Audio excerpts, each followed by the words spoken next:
Bueno, pues buenas noches.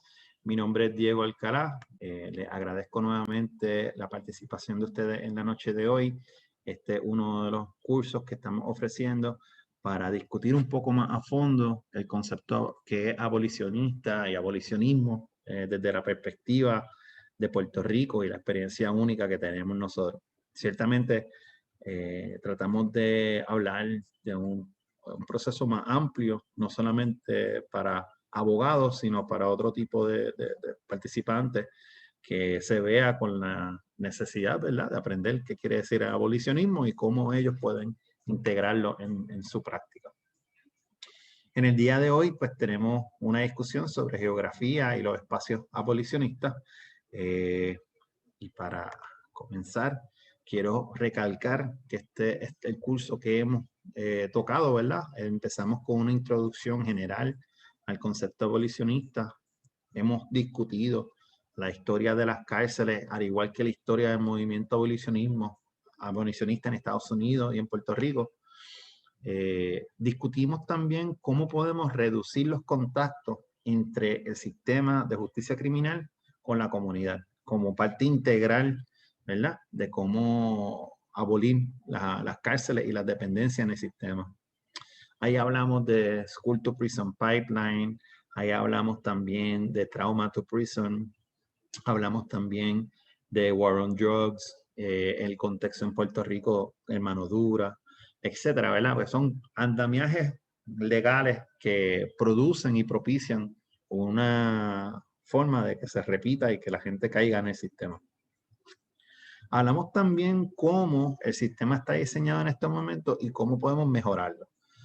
Para que sepan, un ejemplo que es nuevo, ¿verdad?, que creo que es muy preciso en el día de hoy bajo una decisión del Tribunal Supremo de Estados Unidos, en donde se preguntaba si los juicios con un veredicto en donde no es unánime se podían revocar.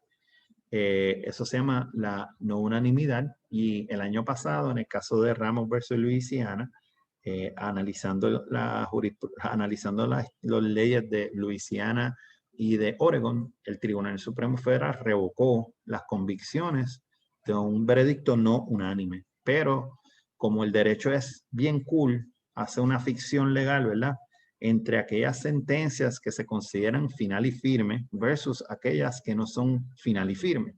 Y para los que no sepan, final y firme quiere decir que la sentencia ya agotó los procedimientos de apelación, ¿verdad? Cuando uno pierde a nivel de Puerto Rico y en otros estados, uno pierde y va al apelativo, y después del apelativo uno sube al Tribunal Supremo de ese estado. Cuando termine ahí, pues ya la sentencia final y firme.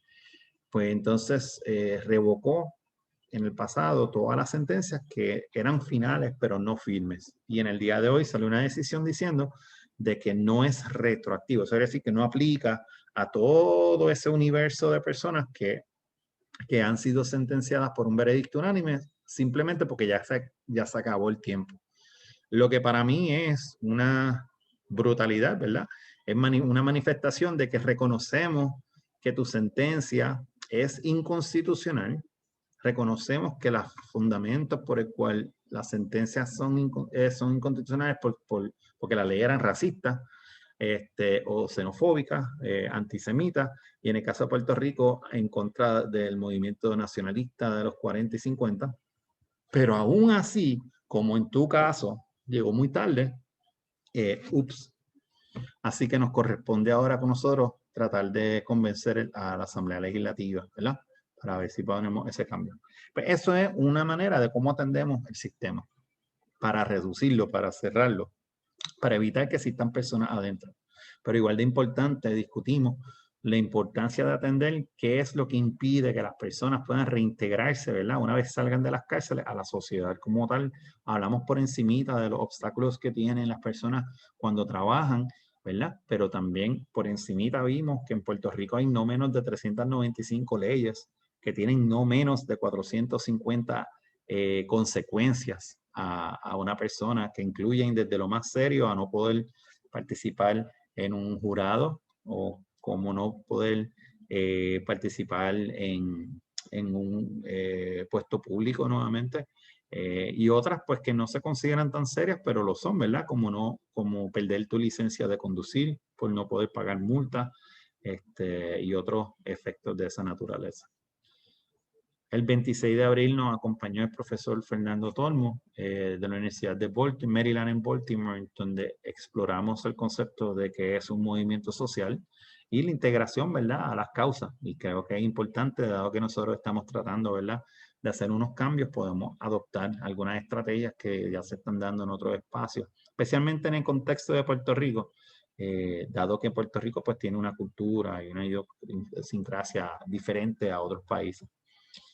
Hace 2 semanas nos acompañó la profesora Marisol Lebrón de la Universidad de Texas, en Austin, Texas, y junto a ella hablamos mucho del espacio de tecnología y cómo el Estado utiliza la tecnología, ¿verdad?, para continuar el proceso de restringir la libertad de ciertas personas, ¿verdad?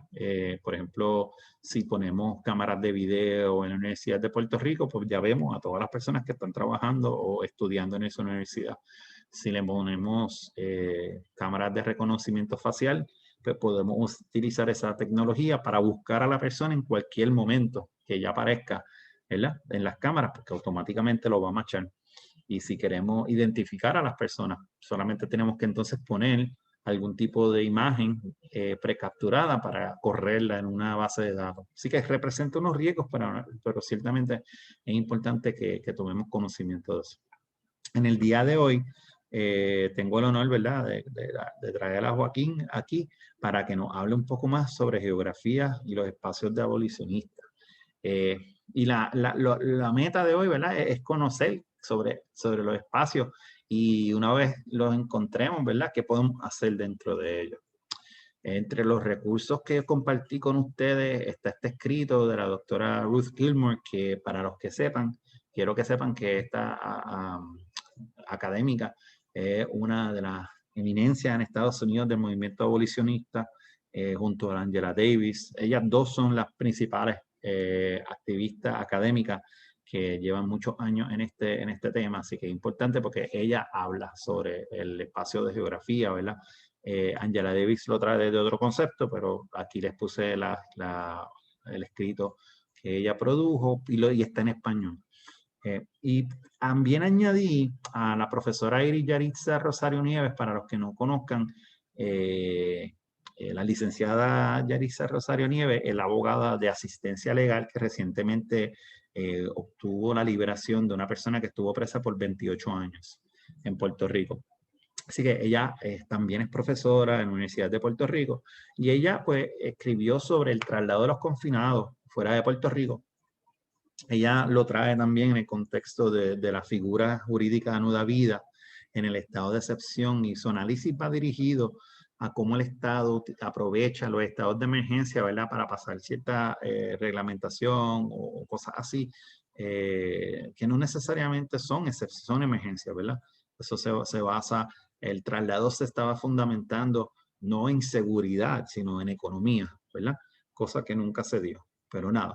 Lo incluyo porque pensando en espacios también es importante tomar en consideración otro tipo de análisis que no sea solamente el espacio como cosa, sino como integrada a lo que representa.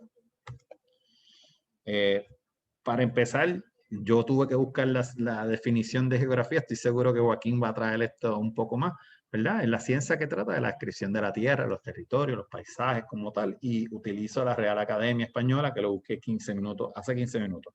Así que no creo que haya cambiado, por lo menos la Real Academia.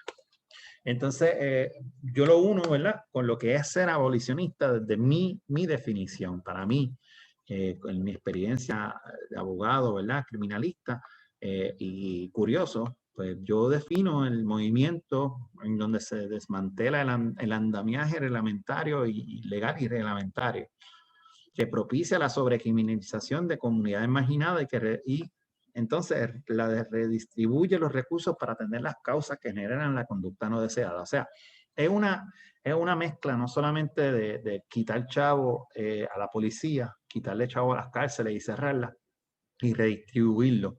No es eso nada más. También incluye, la perspectiva mía incluye el reconocimiento que no solamente es suficiente quitarle el chavo a la policía. ¿Por qué? Porque el sistema se manifiesta en distintas formas y se regenera. Lo vimos en Estados Unidos específicamente cuando se acabó la esclavitud. Se acabó en paréntesis, ¿verdad? Porque se reprodujo luego de los 1890 en Jim Crow laws, ¿verdad? En donde el efecto era el mismo, ¿verdad? Se le reprimió el voto a los afroamericanos recién liberados, se les quitó la participación ciudadana, aumentó entonces el uso del clan y supremacía blanca y grupos de supremacía blanca, tal y como estaba para mantener a una población, a un grupo de personas sujeto a un régimen inferior al que el resto de la población, en este caso supremacía blanca. En Puerto Rico también se manifiesta el hecho de que aquí no existan el Ku Klux Klan tan abiertamente, no quiere decir que no existe esa división de clases, división de castas, como se ha estudiado. Pero lo que yo propongo no es solamente esa manifestación obvia del individuo, sino la estructura, el andamiaje legal, porque el que gana es el que controla el sistema y el que hace las reglas. Porque aquí ningún millonario se muda o no invierte hasta que la regla cambie para beneficiarse él. Así que tenemos que pensar en ese sistema, ¿verdad? En el grande, de cómo entonces y en dónde están esos cambios que producen la marginación continua. Y eso yo lo uno pues con la intención de cerrar y eliminar a las cárceles. Así que con eso en mente, esas dos definiciones, ¿verdad? Es que entonces empezamos a explorar qué es lo que quiere decir esto de geografía, la interseccionalidad de geografía y abolicionismo y la conducta de la criminalización.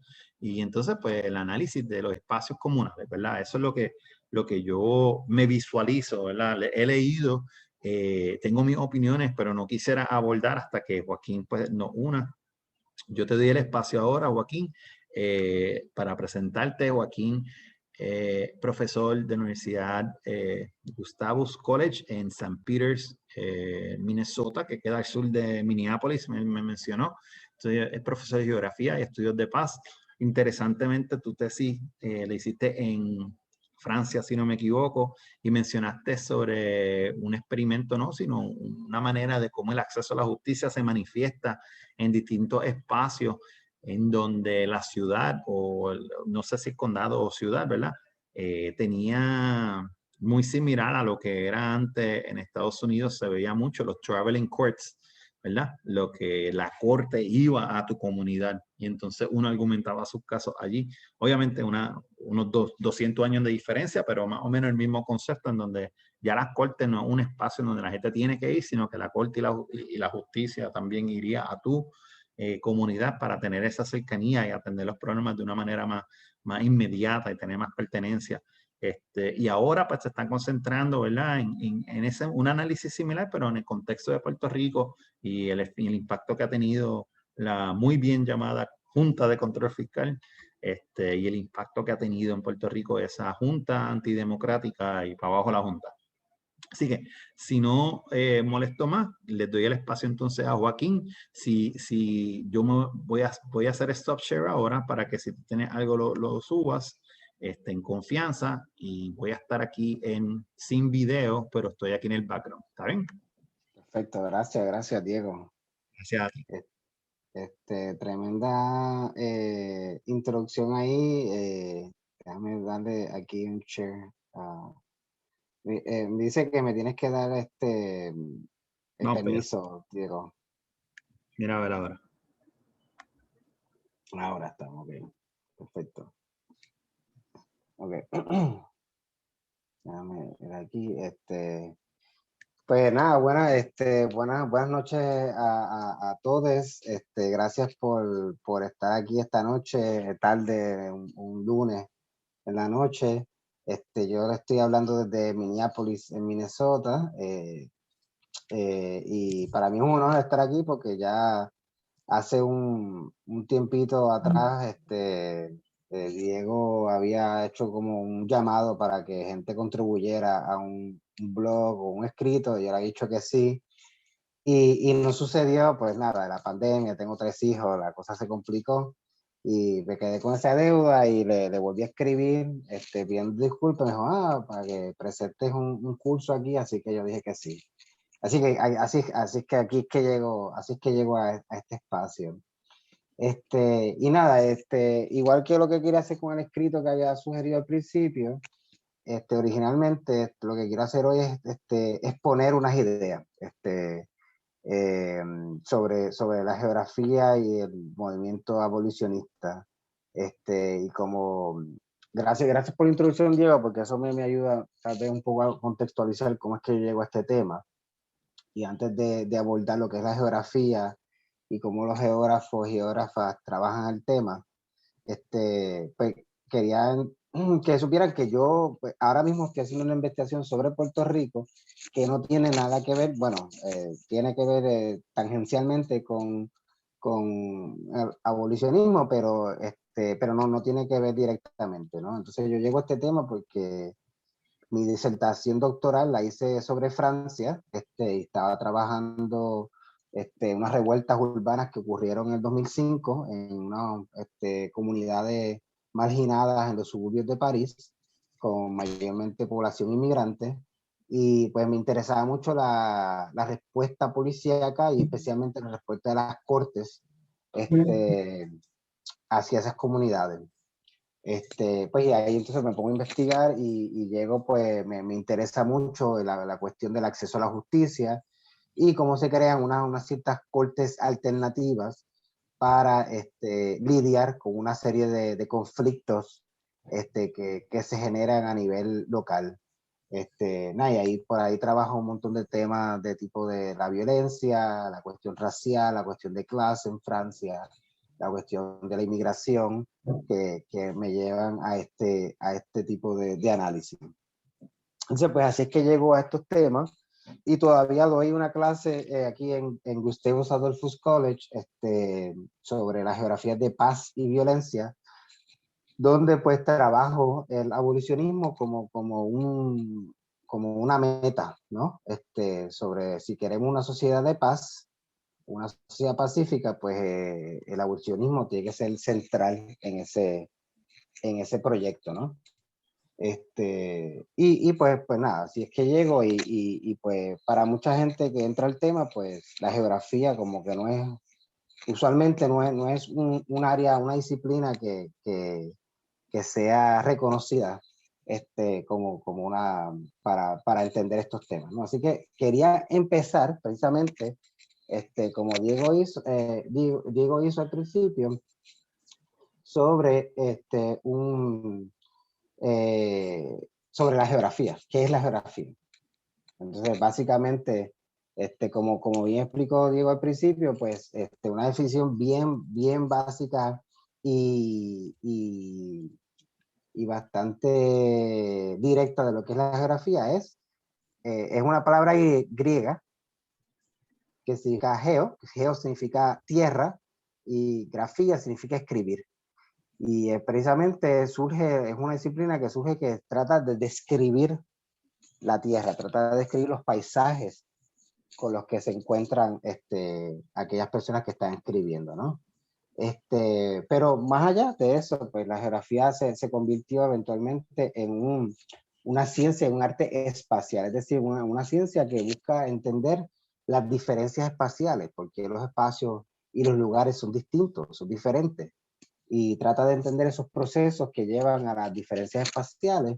Y una pregunta que yo siempre le hago a mis estudiantes, que creo que les ayuda a entender un poco por dónde es que yo vengo, es que una pregunta que nos hacemos los geógrafos humanos, y les explico un momento qué significa eso, es el porqué del dónde, ¿no? Mucha gente cuando está hablando de la geografía, siempre me pasa todavía, les digo, ¿qué tú haces? Y yo digo, soy geógrafo. Entonces me preguntan, ¿cuál es la capital de tal lugar? Y yo digo, no, mira, eso no es lo que yo hago. Entonces la gente piensa que lo que la geografía es memorizarse los lugares, ¿no? Y digo, no, para eso tenemos Google, para eso tenemos Google Maps, ¿no? Para eso tenemos el Internet.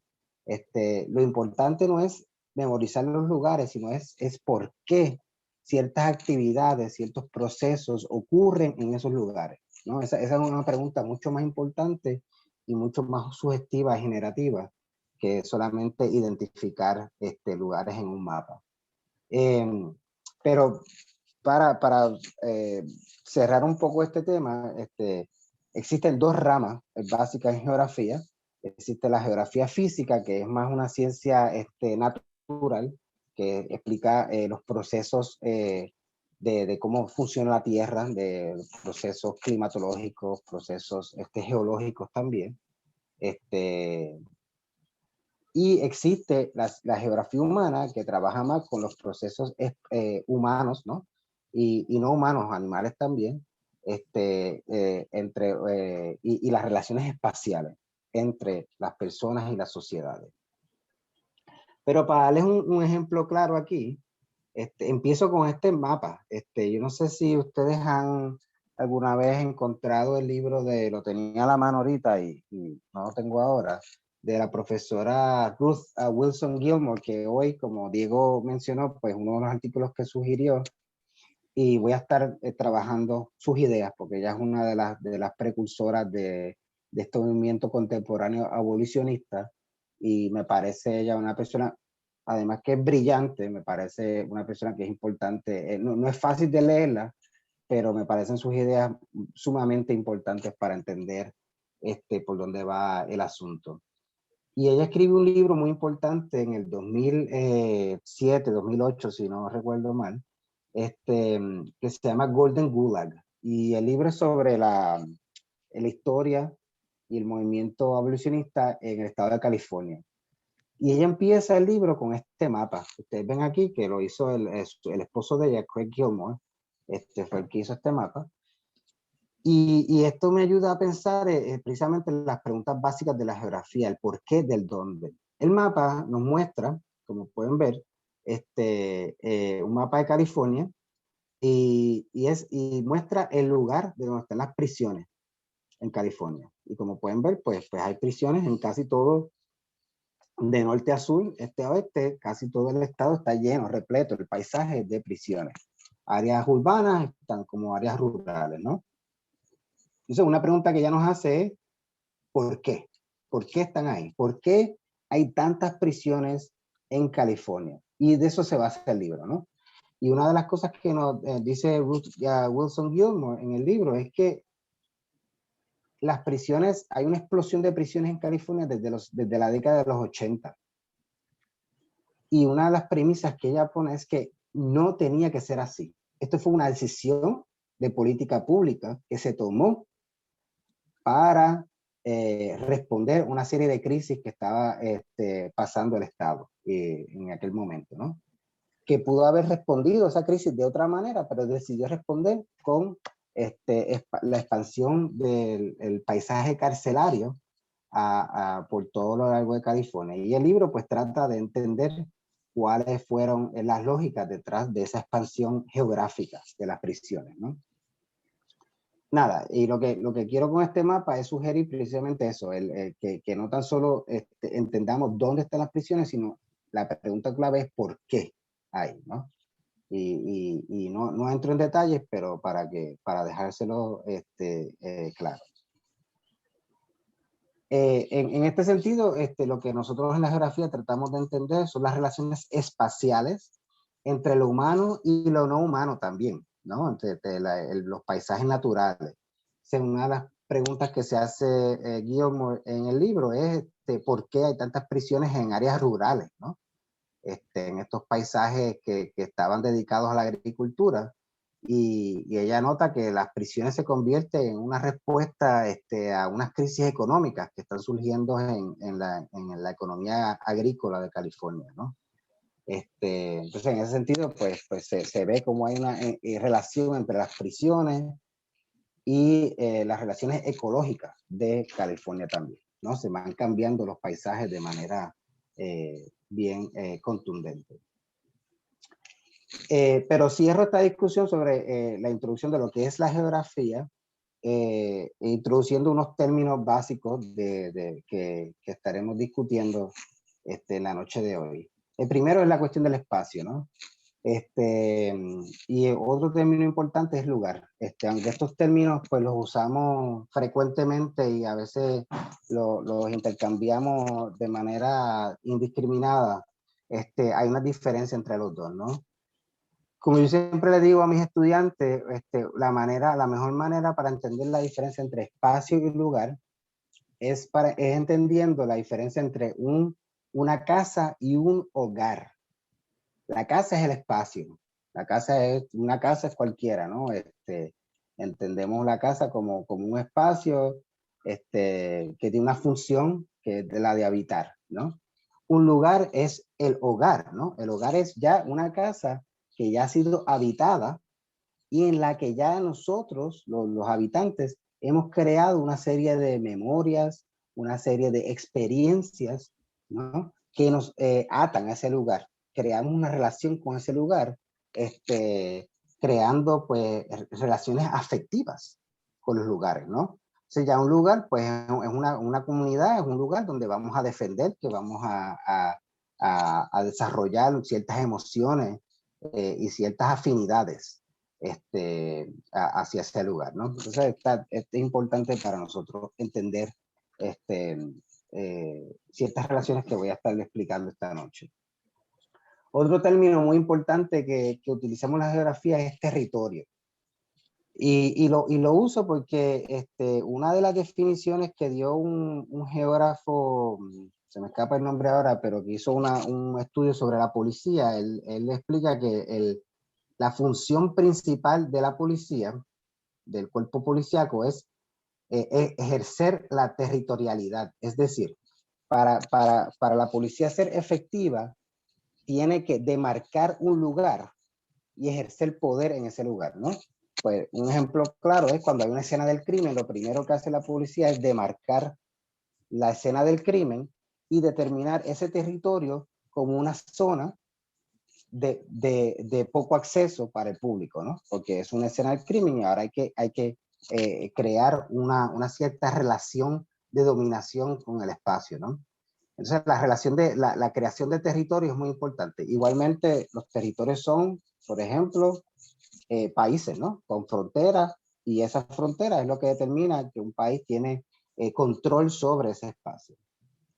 Finalmente, el último término que quería introducir a la discusión es la cuestión de escala, ¿no?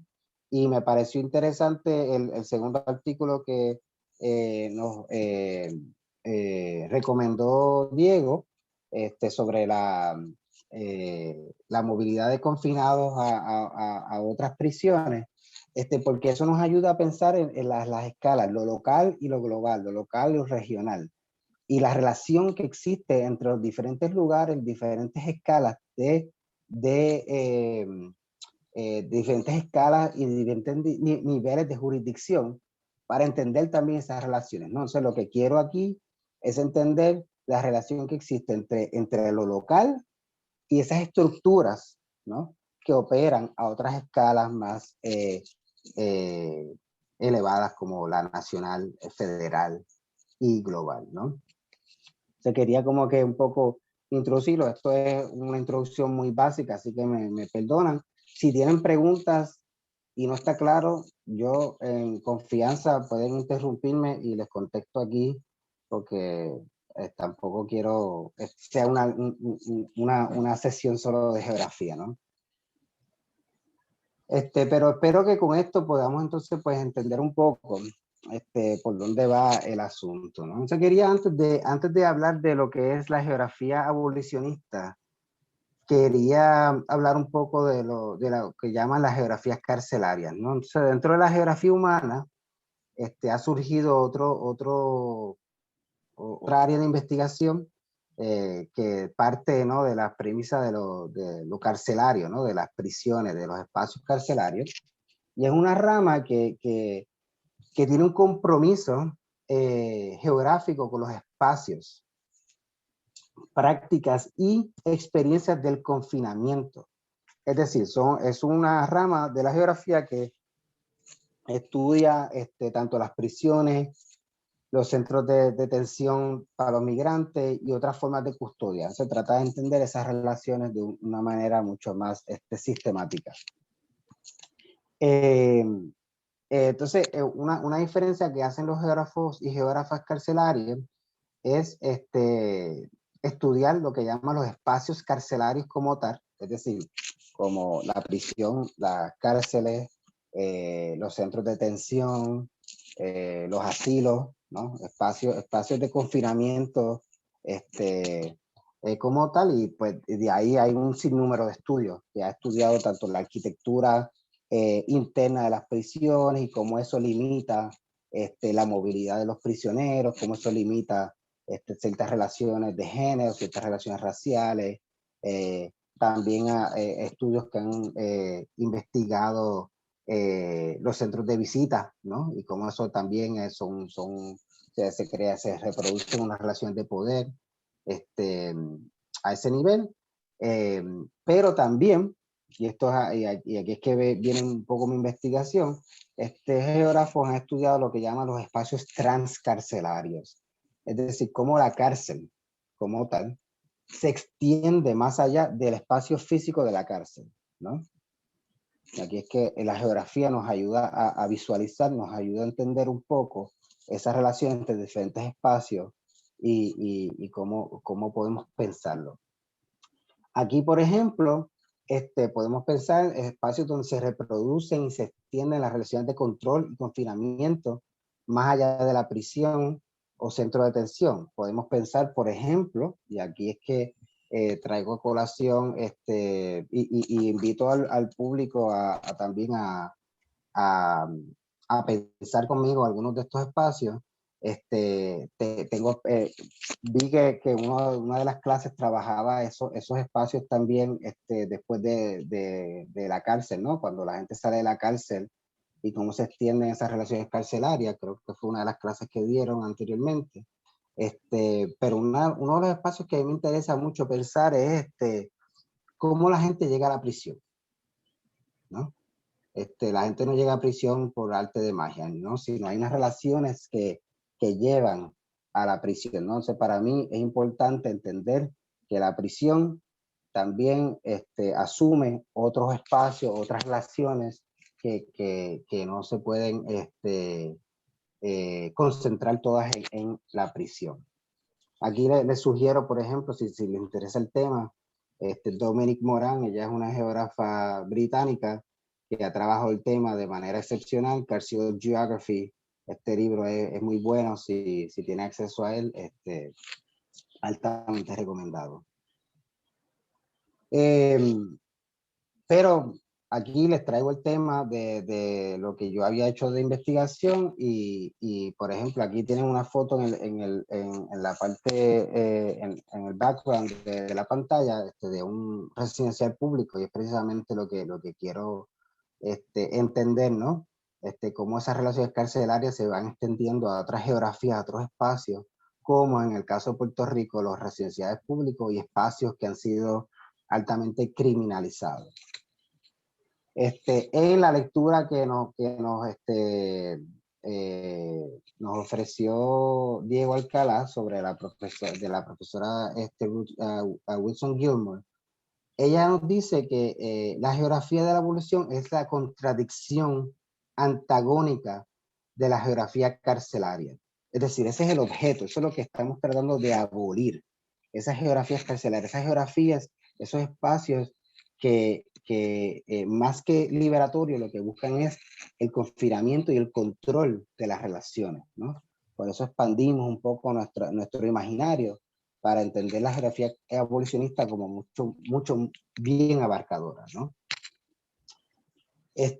Para mí me interesan mucho los espacios pre-prisión, es decir, así esos espacios donde se van forjando las relaciones que determinan el camino a la prisión. Como les mencioné al principio, parte de mi investigación fue precisamente explorar esos residenciales públicos en Francia, y para mí era bien interesante ver cómo las leyes se iban creando ciertas leyes y ciertas prácticas que criminalizaban la práctica de jóvenes estar, por ejemplo, sentados en el lobby del edificio. Y entonces ya se convierte eso en una práctica criminal que facilitaba a la policía conllevar arresto, que facilitaba al mismo tiempo esos jóvenes tener una experiencia con el sistema judicial y el sistema criminal, ¿no? Entonces, eso es lo que a mí me interesa, esos espacios, cómo se van creando estas geografías particulares que facilitan a ciertas poblaciones entrar a la prisión, pero otras personas pues nunca tienen contacto con la prisión y con el sistema. Entonces, pues, en la geografía carcelaria nos interesa mucho la criminalización de los espacios, individuos y grupos que eventualmente constituyen la población carcelaria. Aquí traigo a colación el trabajo de la compañera Marisol Lebrón, que estuvo con ustedes hace 2 semanas, que precisamente hoy salió la traducción de su libro Vida y Muerte ante el Poder Policíaco, creo que es el título en español de la editorial Educación Emergente, una traducción de su libro Life and Death, Policing Life and Death, sobre Puerto Rico, que es altamente recomendado, donde ella trabaja precisamente la criminalización de los residenciales públicos en Puerto Rico y la producción cultural de esos espacios, como por ejemplo el reggaetón, ¿no? Entonces, cómo se va reproduciendo la lógica policíaca, el poder policíaco, mediante esa criminalización y racialización de ciertas poblaciones y ciertos espacios en Puerto Rico, ¿no?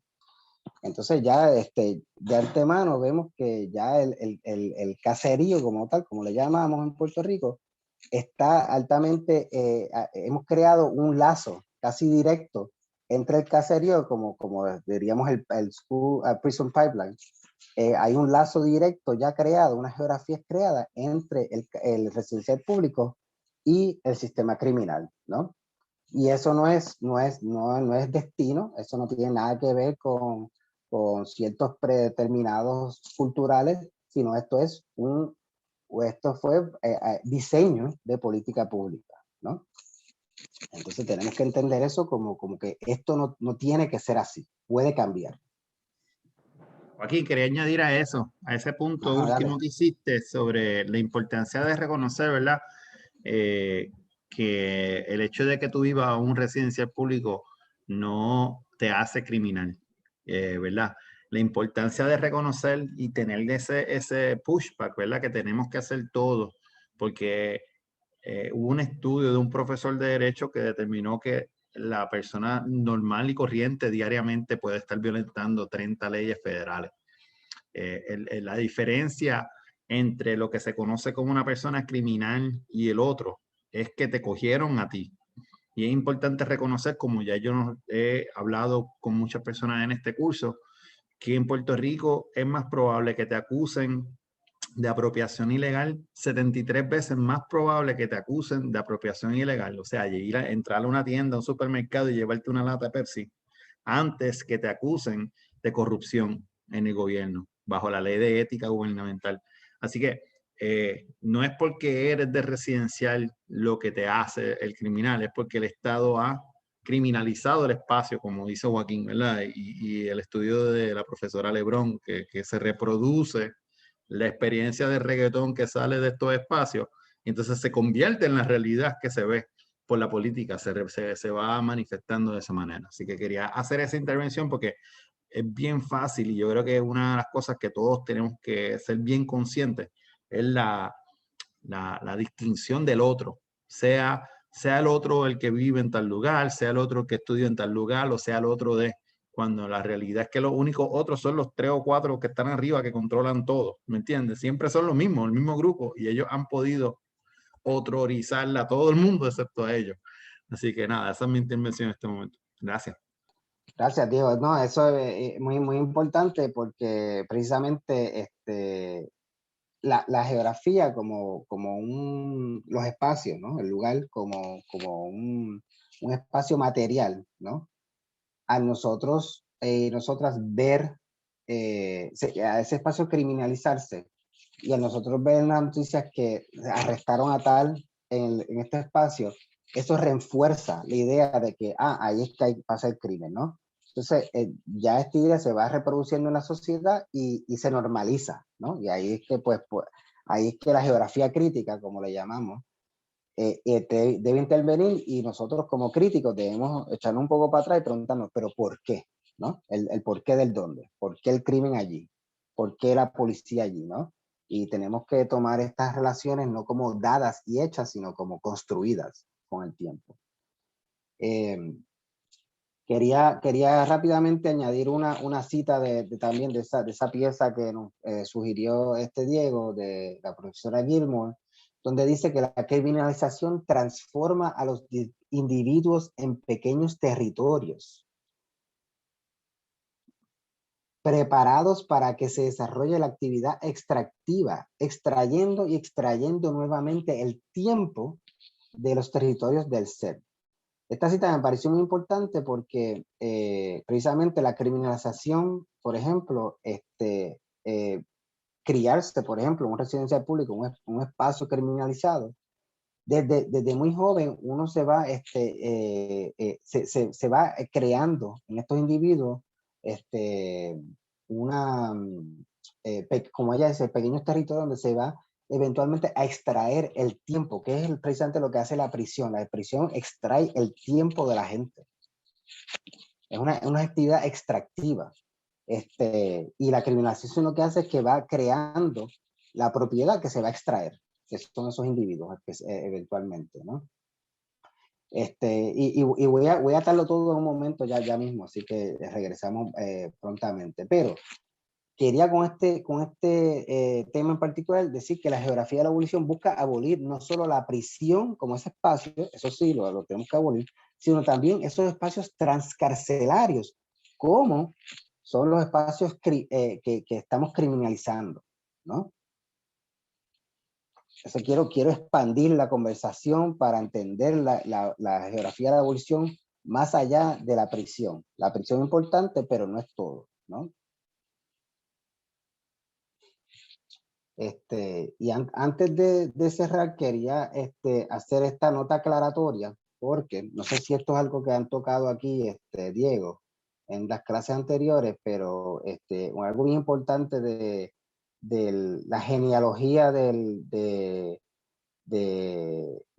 concepto de geografía abolicionista, o geografía de la abolición, es lo que llama W.E.B. Du Bois, llama abolition democracy, o democracia de abolición. De hecho, hablaste de la introducción del periodo de reconstrucción un poco, y quería enmarcar un poco ese contexto histórico rápidamente. En el sociólogo y comunista y activista W.B. Du Bois, en su libro Black Reconstruction in America, que trabaja ese periodo después de la abolición de la esclavitud, donde se crearon gobiernos de democracias radicales, ¿no? De lo que llamaban la reconstrucción, donde se experimentó por un pequeño periodo una sociedad verdaderamente democrática y de solidaridad racial, donde había una solidaridad racial como nunca existió en los Estados Unidos. Estos gobiernos de reconstrucción, aquí pueden ver en este mapa, pues muchos de ellos se crearon justamente después de la abolición de la esclavitud y el fin de la guerra civil en los Estados Unidos, y ya para los finales de los 1870, esos gobiernos de reconstrucción donde los esclavos estaban creando unos espacios, una sociedad bien inclusiva, ¿no? Habían unos proyectos muy interesantes, muy lindos, que se estaban creando en estas sociedades, y ya para los finales de los 1870, pues se crean esta política reaccionaria, ¿no? Donde se crea, aquí es que sale el Ku Klux Klan, y aquí es que salen todas estas políticas reaccionarias en el sur, que eventualmente en los 1890 se convierte en lo que eventualmente conocemos como Jim Crow, ¿no?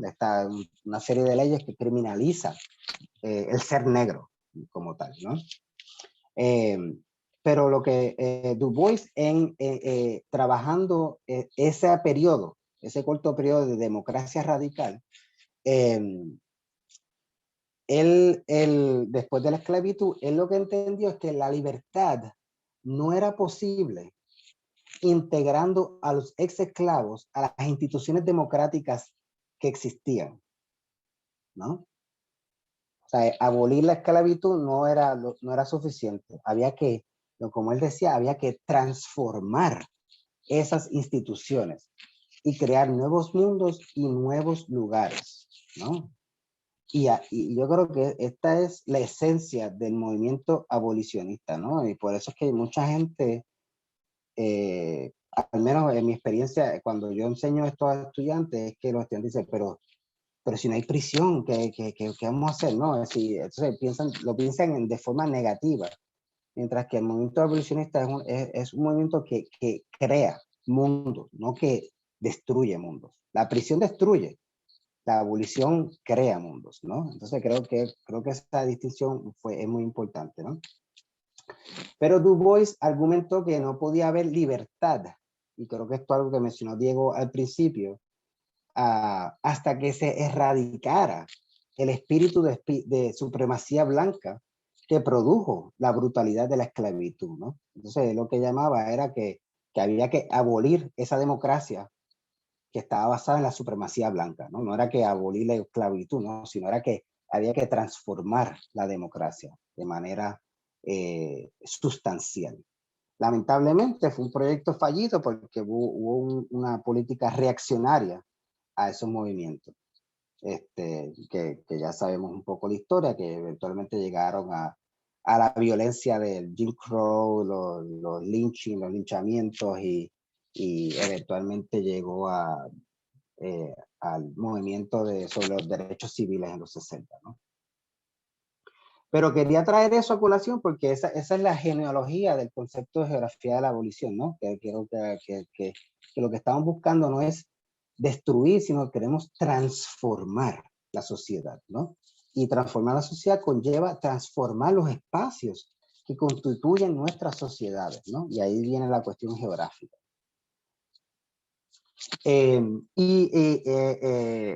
Ruth Wilson Gilmore tiene una frase que me parece que la escucharán por ahí, es muy, muy sugestiva, que dice la geografía de evolución parte de la premisa hogareña de que la libertad es un lugar, ¿no?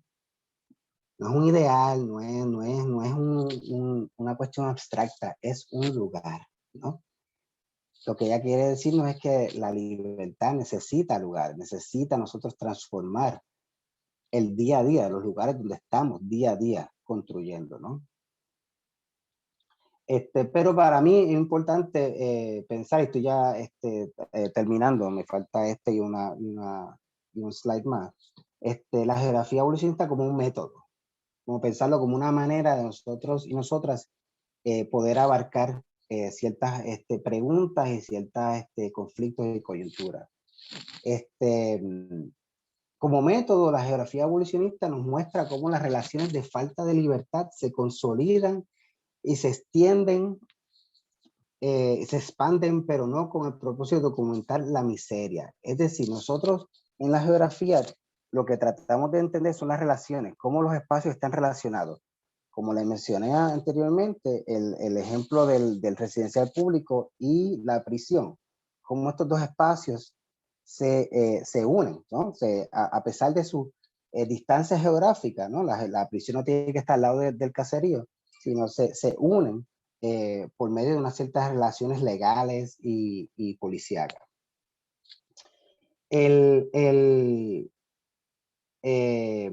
Lo importante para mí es entender los procesos de los regímenes de despojo.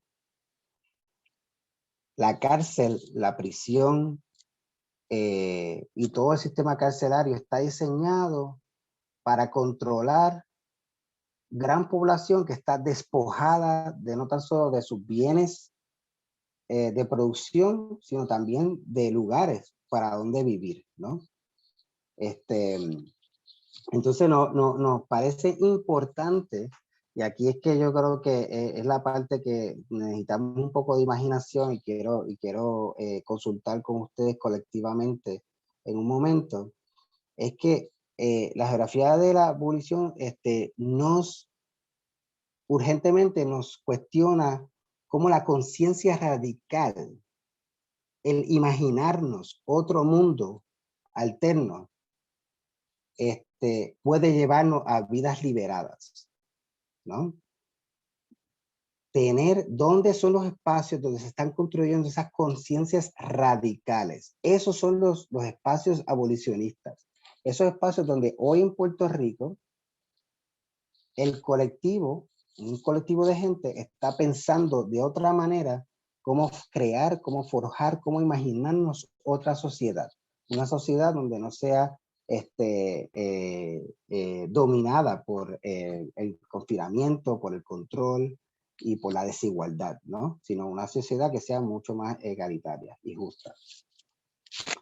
Y aquí te cierro esto definiendo lo que es la geografía abolicionista. Quiero recalcar que lo importante aquí, y cito aquí en la segunda línea de esta cita, que lo que se debe abolir son los procesos de jerarquía, despojo y exclusión que se congelan en y como vulnerabilidad diferenciada de grupo a la muerte prematura.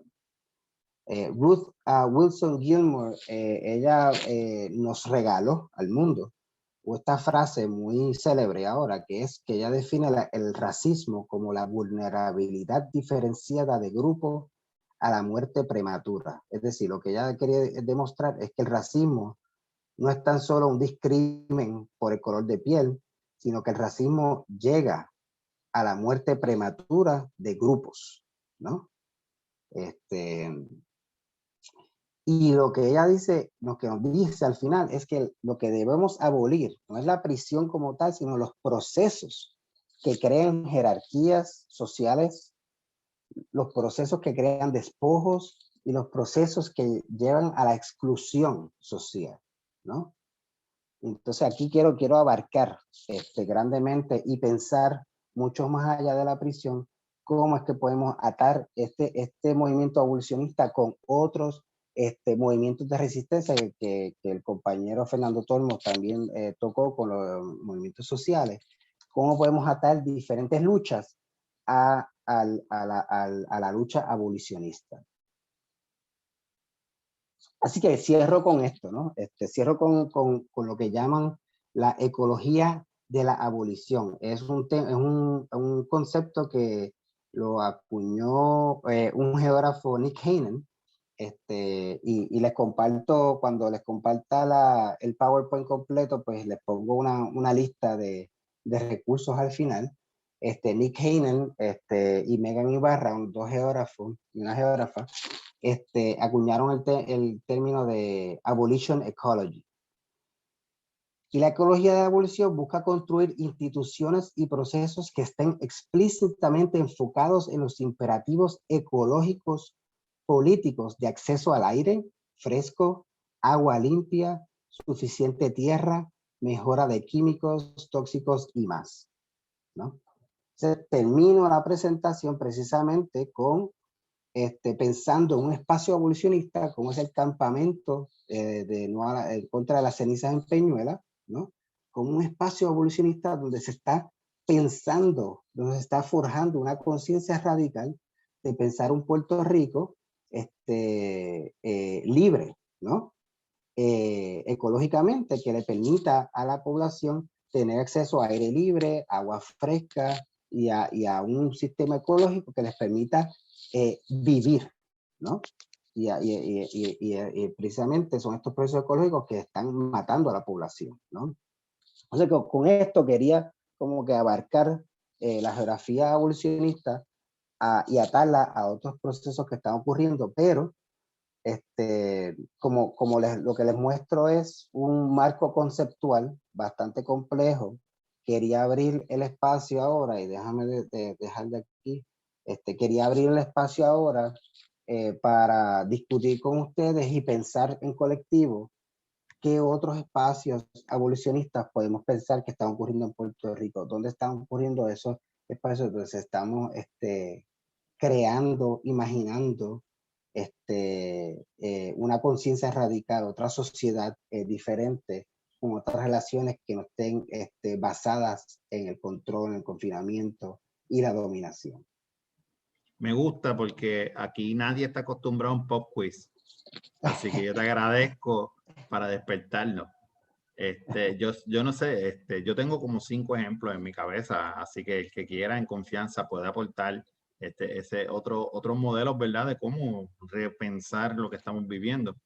De un punto de vista, ¿verdad? Para mejorar la situación, no para quitarle derechos a algunos, porque ciertamente existe en Puerto Rico el troglodita que lo que quiere hacer es eliminar derechos a unas poblaciones que ya tienen un historial, ¿verdad? La semana pasada vimos un intento de la prohibición a las poblaciones transgénero, de eliminarle acceso a beneficios médicos y a la misma vez acceso a participaciones en escuelas y en deporte. Pero ciertamente por cada uno de esos nosotros tenemos nuestras personas. A mí me viene a la mente en lo que alguien dice algo, ¿verdad? El grupo de Ajunta. Ahí viene, se me olvidó Casa Pueblo, perdóname. Casa Pueblo en Ajunta, que originalmente la pelea de ellos fue contra la minería, la extracción de minerales en el área, después la pelea ambiental y se convirtió en una en solar. Y hasta los otros días la represión ha sido no solamente consistente, sino que también arrestaron a uno de los fundadores, ¿verdad? Le montaron un caso sin prueba. Y en otro lado también, uno de los proyectos emblemáticos de ellos es el entrenamiento de mujeres para que puedan asistir en la instalación de estos paneles solares, cosa que el Colegio de Peritos y Electricistas pues intentó hacer hasta arrestos ciudadanos para detenerlo. Así que eso es un espacio, ¿verdad? De cómo repensar el desarrollo de una ciudad desde un punto de vista sustentable, ¿verdad? Y lo veremos pronto porque Puerto Rico tiene la capacidad de recibir todos los huracanes que puedan pasar por el Caribe y aquí no tomamos mucho tiempo para que se vaya toda la energía eléctrica de la isla. Así que veremos pronto el éxito de esa comunidad. En confianza, brinquen ahí, levanten la mano. Isis, perdón. Sí, Alice. Que hoy soy Isis, es que tengo problemas con la computadora y me metí por la tableta. Lo que les iba a comentar es que dentro de lo que él estaba hablando de esta geografía, ¿verdad? Y de la importancia, es que Puerto Rico tiene un problema ahora mismo de que se está vendiendo las costas ¿verdad? Y la zona, privatizándolas. Y de cierta manera nos estamos todos encarcelando porque nos prohíben acceso, ¿verdad? Una vez venden esas áreas, pues tú no tienes acceso a eso y nos van moviendo como hicieron con Loíza, como están tratando de hacer con Vieques y Culebra. Y me hace pensar a mí, ¿verdad? Todo lo que le explico de que hay un sector, se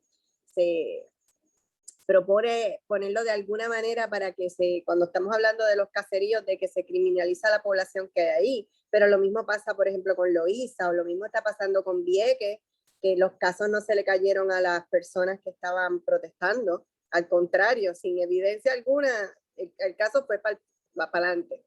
Entonces me hace pensar que esa misma, como está unido, ¿verdad? Esta venta desproporcional ecológica que estamos teniendo y el mal uso de las tierras y cómo nos vamos moviendo y que de momento estamos todos, ¿verdad? Como presos. De hecho, me recuerda que, no sé ustedes, pero hay urbanizaciones que todo el mundo está preso.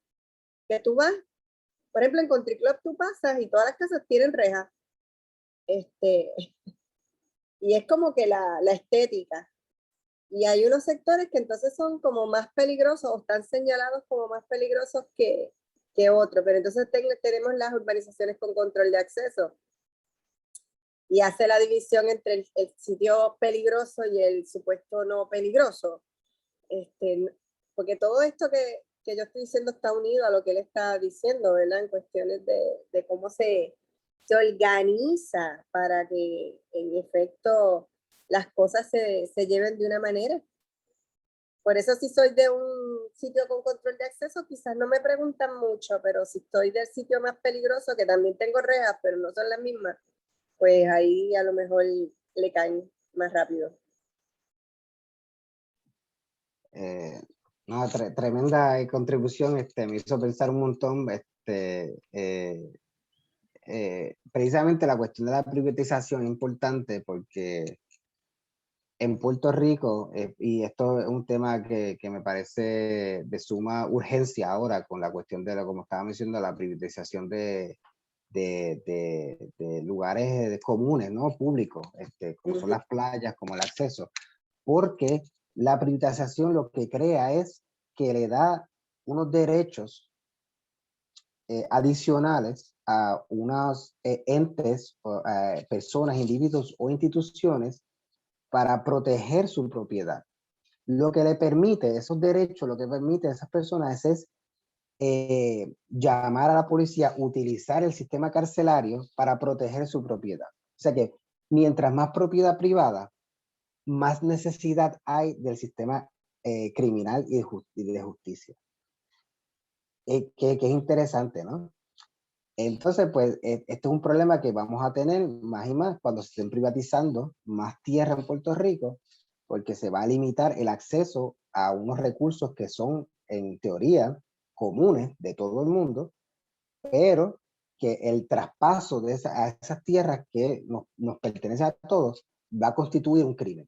Entonces, pues ahí ya vemos la relación indirecta que existe entre la propiedad privada y el sistema carcelario. O sea, que también la propiedad privada yo diría que hay que abolirla, ¿no? Hasta cierta medida.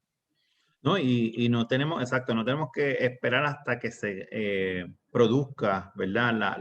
La terminación de la propiedad. Como mencionaste anteriormente, el uso de la relación directa entre el sistema carcelario y el interés privado, eso se data mucho y también se dio mucho en lo que se llama Midwestern State, en Chicago y todas esas áreas. Y en Nueva York también se dio el uso de la policía para romper huelga. Principalmente, a diferencia de otras comunidades como fueron en el sur, que la policía nace como lo que se llama Slave Patrol, que eran entidades y comunidades que las personas eran voluntarios y su rol era buscar esclavos que se habían escapado. En el oeste pues, también era la pelea con los chinos inmigrantes y con los mexicanos y con las comunidades indígenas.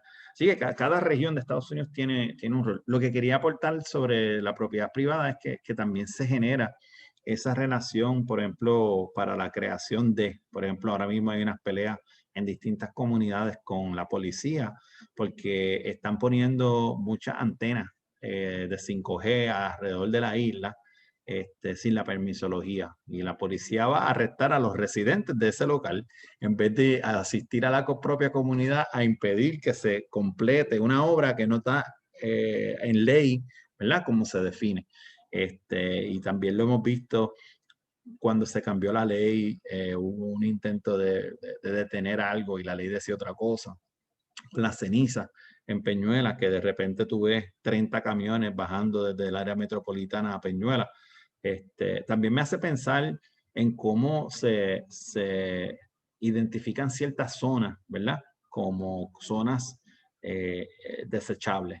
Y me refiero mucho al suroeste en Puerto Rico, que es Peñuela, lo que antes tenía toda esa zona de petroquímica, Vieques, Culebra, con los bombardeos. Son zonas escogidas en un lugar lejano de la metrópoli, en donde es desechable, y lo menciono porque también eso pasa mucho en Estados Unidos, donde environmentally, ¿verdad? Hay un grado de que las refineries de gasolina estén en comunidades negras, cerca de comunidades indígenas.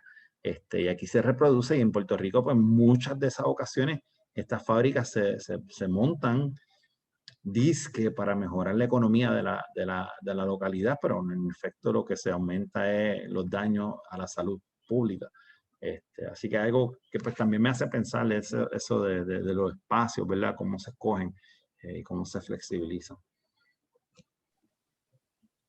Hay un comentario ahí.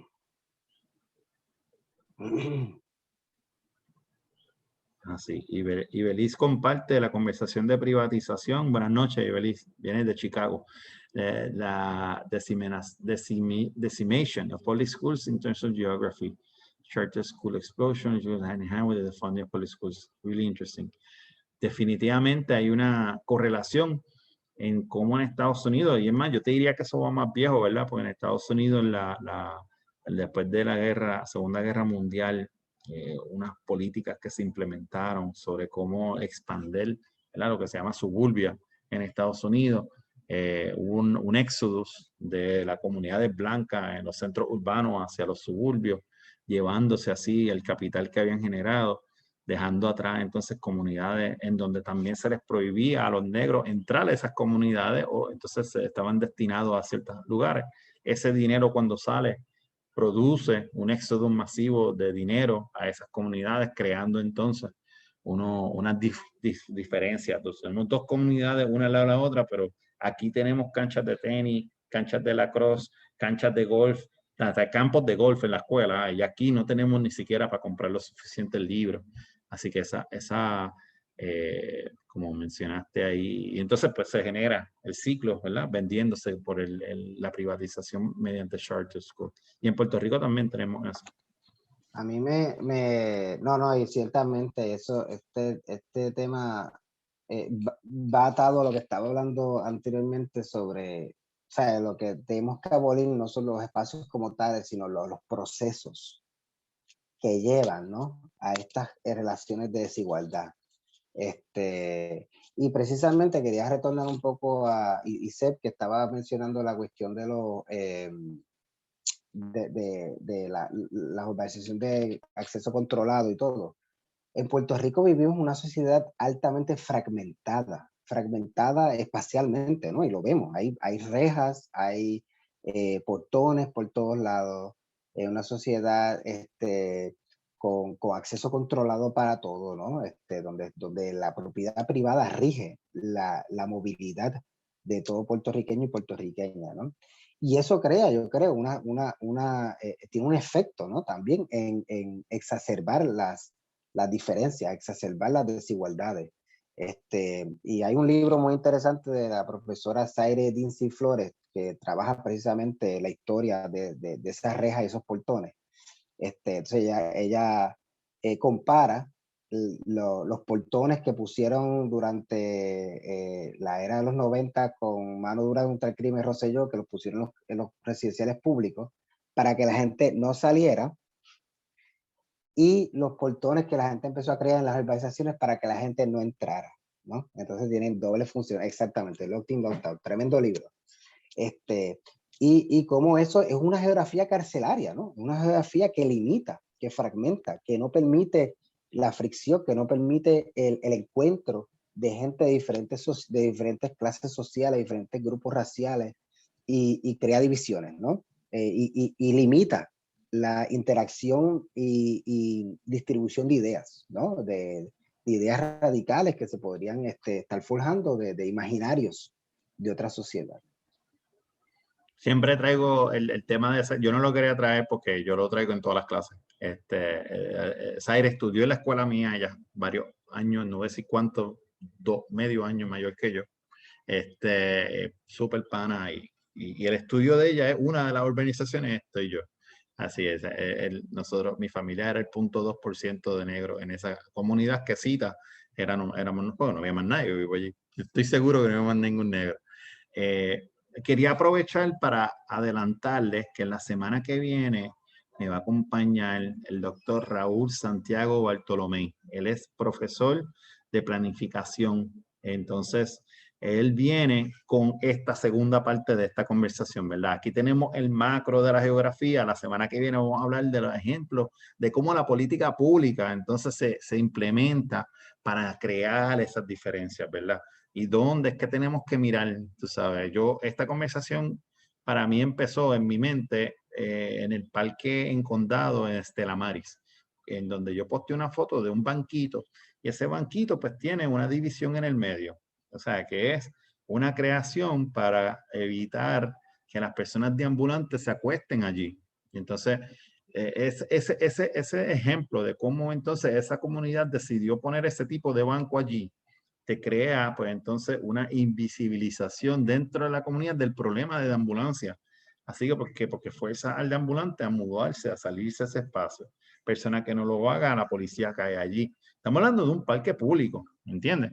En un lugar que no está cerrado, es un lugar accesible en teoría para todos, pero no hay estacionamiento excepto para los que vivan y tengan un apartamento por allí, en donde se genera todo este tipo de discusión. Yo no, yo te iba a preguntar, para nada, para cerrar, Joaquín, me mencionaste que ibas a compartir los recursos desde el punto de vista, ¿sabes? Para terminar, una recomendación que puedas darnos en términos de otros espacios que tú crees que, bueno, desde tu punto de vista y el tema abolicionista, que debería ser interesante. Te adelanto que tenemos entonces al doctor la semana que viene para que hable de planificación. La otra semana de arriba lo cogemos de break porque es día de fiesta, Memorial Day. Y aquí celebramos todos los días de fiestas posibles, los puertorriqueños, los gringos y los que nos inventemos. Y después de eso vuelvo con justicia restaurativa, pero más importante de transformative justice, ¿verdad? Desde el punto de vista de una compañera de Nueva York que está trabajando de la diáspora, trabajando en este tema trabajadora social y nos va a traer su experiencia. Si tiene alguna recomendación o algo, con mucho gusto. Y si tiene algo más que decirle a los compañeros, ¿dónde te podemos encontrar? En Twitter, en Facebook, ¿de dónde leer los artículos tuyos, fotos de Francia o algo así, no sé, recetas que te gusten en confianza, para poder compartir con el grupo? Sí, no, gracias. Déjame contestar la pregunta y después le doy toda la información de contacto y todo. Pero no, y qué bueno que Raúl viene. Raúl, tremendo planificador, me encanta su trabajo, así que es bien interesante porque esta conversación ata con lo que él va a hablar la semana que viene, así que tienen una conversación ahí pendiente. Y estaba bien asustado porque no sabe lo que te iba a decir y yo ahí, ojalá que no sea lo mismo, pero no es lo mismo, así que te lo agradezco. Qué bueno porque tal vez él da ejemplos más concretos que lamento que no dé más ejemplos de Puerto Rico, pero quería proveer este marco conceptual más abarcador. Pero contestando la pregunta de espacios que estoy pensando, hay dos que están relacionados. Yo creo que son espacios abolicionistas en Puerto Rico que se están dando. Primero que nada, quiero trabajar, traer a colación el trabajo de la antropóloga Hilda Llorens, que si no han leído el trabajo de Hilda Llorens, es fenomenal, es tremenda antropóloga. Ella trabaja precisamente, está haciendo su investigación etnográfica en la costa sureste de Puerto Rico, esa zona de Peñuelas, Salinas, y ella traza precisamente esas tradiciones afrocaribeñas que se han ido cuajando en ese espacio geográfico, ¿no? Que informan de cierta medida esa resistencia que se ha creado en contra de las cenizas, ¿no? Entonces ella traza el origen de lo que llamamos la ayuda mutua a las plantaciones de azúcar que había en la región, de cómo las poblaciones esclavas se ayudaban entre ellas, ¿no? Entonces, quería trabajar eso porque quiero que pensemos que no tenemos que reinventarnos, que ya las soluciones están ahí, lo que pasa es que no escuchamos. No entablamos conversación con estas tradiciones que ya existen en Puerto Rico, de estos espacios, y ella, el trabajo de ella, que se lo recomiendo, creo que va a sacar un libro recientemente, prontamente, no me acuerdo el título, creo que trabaja ese tema, lo expande. Pues eso es un espacio, ¿no? Esa región me parece muy importante extenderla. El segundo es relacionado, que son todos estos espacios de ayuda mutua que han surgido en Puerto Rico, el centro de apoyo mutuo, que han surgido después del huracán María, que hay en Lares, en Cagua, en muchos lugares alrededor de la isla. Y creo que estos espacios, aunque limitados, también se están dando unas conversaciones muy interesantes que están imaginando otros espacios. Ellos están, tengo un compañero que trabaja en el Centro de Apoyo Mutuo en Lares y ya ellos tienen una escuela que ha sido abandonada, el municipio se los dio y la están convirtiendo en otro espacio para la comunidad. O sea, me parece importante porque estos son experimentos que están repensando las relaciones espaciales, que están repensando cómo debe ser la sociedad puertorriqueña, y creo que pues ahí están, ¿no? Las semillas de este proyecto abolicionista, que no son espacios que están trayendo la policía, no están pensando en el sistema carcelario, sino están pensando en unas relaciones equitativas, heterogéneas, y mucho más justas, ¿no? Sí, no, Eso son antirracista, antirracistas, antipatriarcado, exacto. socialista, todos los istas que somos nosotros los abolicionistas. Exactamente. A mí me Entonces, pues, interesa ese tema, perdóname que te interrumpí, no, no, ese dale, tema dale. que mencionaste ahí de la profesora, ¿verdad? Con sus estudios antropológicos. Me recuerda mucho a mi proceso cuando estuve leyendo sobre el Partido Socialista de Puerto Rico en 1910, 1920, porque yo soy así, yo cojo cosas raras y me pongo a leer, entonces resulta que las propuestas reformistas de ellos, abolicionistas del tema carcelario, es más, a mí me da vergüenza a veces, porque yo digo las cosas y yo como que, oye, yo pienso que esto es bastante, tú sabes, bastante amplio. Entonces leo las propuestas de estas personas y yo digo, mano, pero es que esta gente hace 100 y pico años han dicho algo más radical de lo que tú te imaginas. Y entonces, pues es interesante ver como que hasta la historia la dice el que gana, ¿verdad? Y es importante cómo rescatar, ¿verdad? Esas otras conversaciones que no se conocen tanto y que no fueron reproducidas y pues que son importantes porque vemos ya el efecto de ignorarlas, ¿verdad? Nada, No, tremendo ejemplo ese, Diego, porque tengo a mi compañero, historiador, Llorel Meléndez Vadillo. Sí, de él fue que lo leí, desde el artículo de él. Exacto, que él trabajó la cuestión de que las propuestas abolicionistas del Partido Socialista eran una cosa que tú te quedas con la boca abierta de que esta gente estaba bien adelante. Sí, Entonces, eso es lo no, que digo, que no hay que reinventar la cuestión. Estas ideas están en Puerto Rico circulando hace tiempo. no, y la experiencia de ellos viene también centrada en que la mayoría del liderazgo del partido era un partido fundado con los intereses de los trabajadores que vienen de la experiencia de haber peleado contra los patronos y que más importante, todos fueron presos. Todos los líderes de ese partido estuvieron presos porque eran líderes obreros, porque también fueron acusados de libelo, un delito que se malutilizó exponencialmente, cosa que a pesar de que salían de las cárceles con récord criminal, los gobernadores americanos venían y perdonaban a todo el mundo y de repente toda esta gente le montaba entonces un partido en contra. Así que, o sea, son cositas como tú dices, es tener la curiosidad. Yo creo que mucho de esto es atreverse a pensar en algo distinto y buscarlo. A ver si, oye, y alguien, y poco a poco uno va buscando y nosotros aquí en este curso, la intención es compartir recursos que a lo mejor nadie sepa. Ahora estamos hablando del profesor Vadillo, Joel, el de esto se me olvida, pero lo tengo, el artículo del que lo puedo compartir con el que lo quiera. Y estoy loco por leer el libro del anarquismo en Puerto Rico, que también es importante verlo porque el anarquismo trae con ellos una serie de ideas específicamente antifascistas.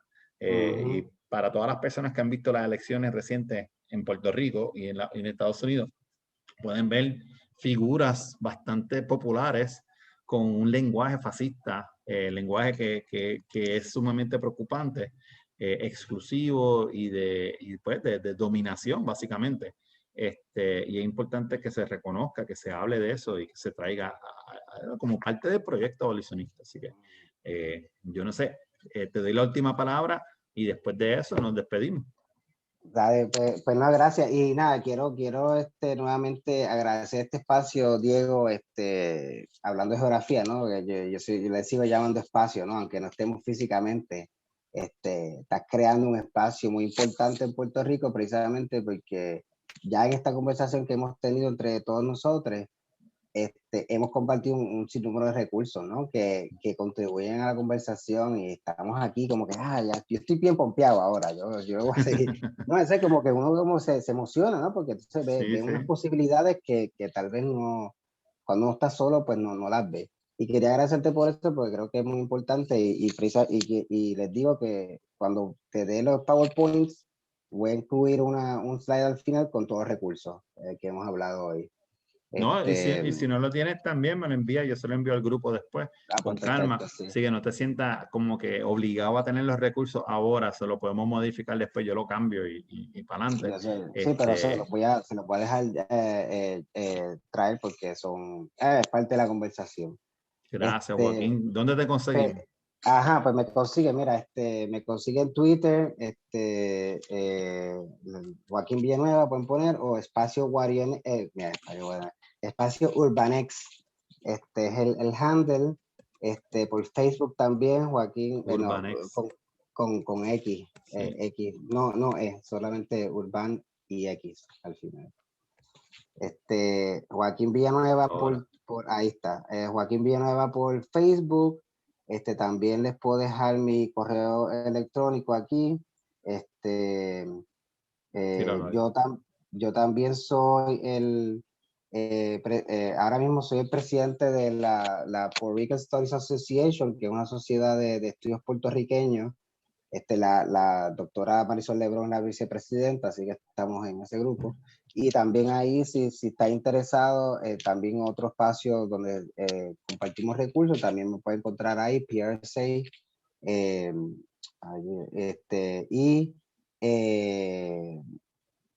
Y yo siempre estoy presente por las conversaciones social media, pero si me quieren enviar un correo, felizmente les dejo saber, les doy artículos que he escrito sobre el tema y siempre estoy puesto para una buena conversación, así que aquí disponible. Y no tiene que ser con vino francés, puede ser Mavi, puede ser medalla, o puede ser alguna delicia de esas canadienses que queda por allá por Minnesota. Así que, mano, sí, te doy las gracias un montón, Joaquín, de verdad, te agradezco por tu tiempo. Sabes que cuando vengas a Puerto Rico, si Dios quiere, nos reunimos, te compro el six-pack. Y nada, te envío los stickers, así que dale ese, sé que tienes más hijos o hijas, así que te envío un bonche para que los tengas. Así que los demás también, a todo el mundo. Muchas gracias a todos y gracias por estar aquí tan tarde un lunes en la noche, así que bien agradecido. Muchas gracias. Voy a apagar aquí. Gracias. Muchas gracias.